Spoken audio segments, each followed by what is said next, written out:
नमस्कार विद्यार्थी मित्रांनो, मी रुचिता सुर्वे. आजच्या सेशन मध्ये सगळ्यांचे खूप खूप स्वागत आहे. मित्रांनो, याआधी आपण एक अपडेट बघितली होती की जिल्हांतर्गत भरती जी आहे, ओके, जिल्हांतर्गत बदली जी आहे, तर त्या प्रक्रिया चालू झालेल्या आहेत. सेकंड अपडेट आपण बघितली होती की क्रीडा शिक्षकांची देखील भरती होणार आहे. तिसरी अपडेट आपण टीईटी बद्दल बघितली होती की मे 2026 पर्यंत भरती प्रक्रिया जी आहे ती पूर्ण होणार आहे. ओके, शिक्षकांची भरती मे 2026 पर्यंत पूर्ण होणार आहे. आणि मग ही भरती झाल्यानंतर पुन्हा टीईटी परीक्षा ज्या विद्यार्थ्यांना द्यायची असेल तर आपण बघणार आहेत आजच्या सेशन मध्ये की टीईटी आणि टेट साठी कुठली पात्रता आपल्याला लागत असते. तर लक्षात घ्या, टीईटीचा पेपर फर्स्ट म्हणजे पहिला पेपर देण्यासाठी आपल्याला 12वी प्लस डीएड असणं आवश्यक आहे. पेपर फर्स्ट जर आपण बघितला तर एकूण पहिली ते 5वी पर्यंतच्या वर्गांसाठीचा हा पेपर पहिला असणार आहे. ओके, पेपर पहिला हा पहिली ते 5वी पर्यंतच्या वर्गांसाठी असणार आहे. तसंच त्याची ही पेपर देण्यासाठी आपल्याला 12वी प्लस डीएड झालेलं असणं आवश्यक आहे.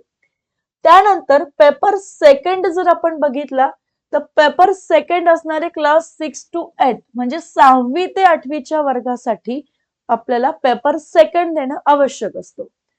पेपर सेकंड साठी पात्रता काय असणार आहे की तुमचं ग्रॅज्युएशन प्लस डीएड झालेलं असलं पाहिजे किंवा तुमचं ग्रॅज्युएशन प्लस बीएड झालेलं असलं पाहिजे. ठीक आहे, म्हणजे पेपर फर्स्ट आणि सेकंड द्यायचे असतील तर ग्रॅज्युएशन डीएड किंवा ग्रॅज्युएशन बीएड असणं गरजेचं आहे.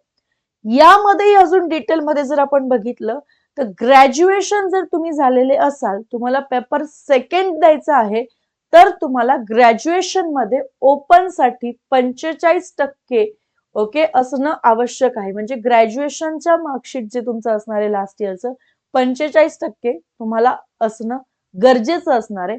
आणि कॅटेगरीच्या विद्यार्थ्यांना 40% असणं गरजेचं आहे.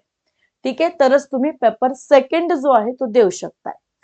टीईटी आणि सीटीईटी जर तुम्ही दोघही पेपर पास केले तर तुम्हाला पुढे टेट देता येते.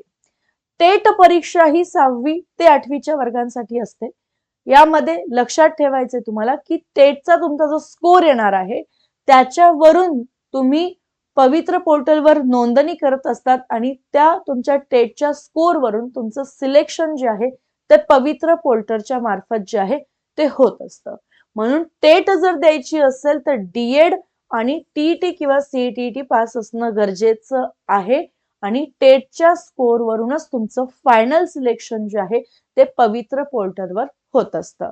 ठीक आहे, सो अशा पद्धतीने पेपर 1 आणि पेपर 2 टीईटी साठी आणि टीईटी पास झाल्यानंतर तुम्हाला टेट परीक्षा देता येत असते. हे सगळ्यांनी लक्षात घ्यायचंय.